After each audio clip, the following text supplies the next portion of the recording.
put this hole in it. Well, what we did, I didn't tell you how we fixed it.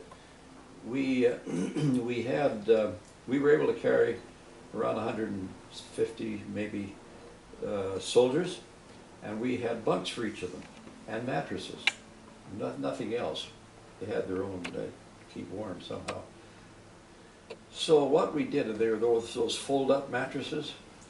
So what we did is we went up into the area in the bow of the ship we called the forepeak, and it was sealed off from the rest of the ship. And but this was coming in too fast. So what we did is we plugged it with these mattresses, and then we had some lumber there, and it was just enough, and we wedged it in over that, and it kept the water out if we went at slow speed. So we took it at slow speed all the way across to England. It was 70 miles, and it took us a long, long time to get across. And then we went into a dry dock at Poole. You ever been to Poole? No. On the south coast? No. And they had a nice little dry dock. We went in there, and we always, a lot of families would send food parcels to all of us. Well, we all had them at different times of the war. And the harbor at Poole had a small dry dock for small ships, and that applied to us. So we went in there, and you put your gangplank down, and there was a pub right at the end of the gangplank pretty well. Good planning. It was very good planning.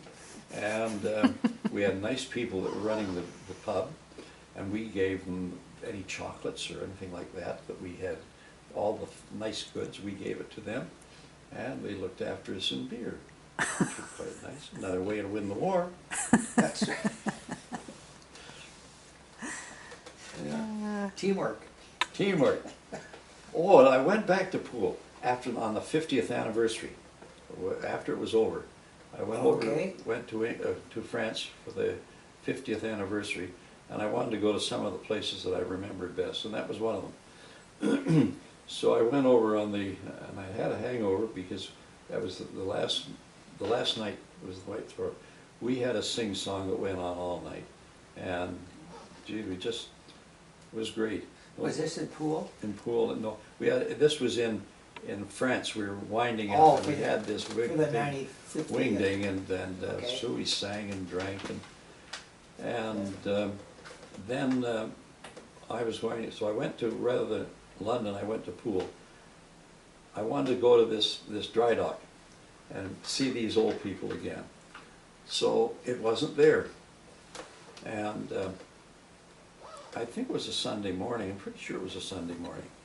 So I looked around, and I saw this guy walking down the street, and I said,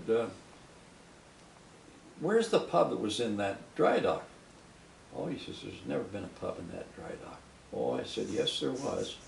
I had a ship in there 40, 50 years ago. There was a dry dock then." "Oh, I think you're mistaken, sir." "Oh, okay, maybe I am mistaken. How long have you been here?" "I've been here a long time." You saw something like that. So I just went into the dry dock area, and I couldn't see it. So I went back on the street, walking back to my hotel, and this old guy came up to me. He says, "Sir, I was wrong. There was a pub there, but we tore it down." It was torn down. Oh. I wish there would have been lovely. Yeah. Anyway. Right. At least you remembered that Well, we had you're losing your mind. Yeah, and they fixed us up with food. That was it. And we did a lot of crazy things. What else? Just nothing else to do. Right. Yeah. Right. We were in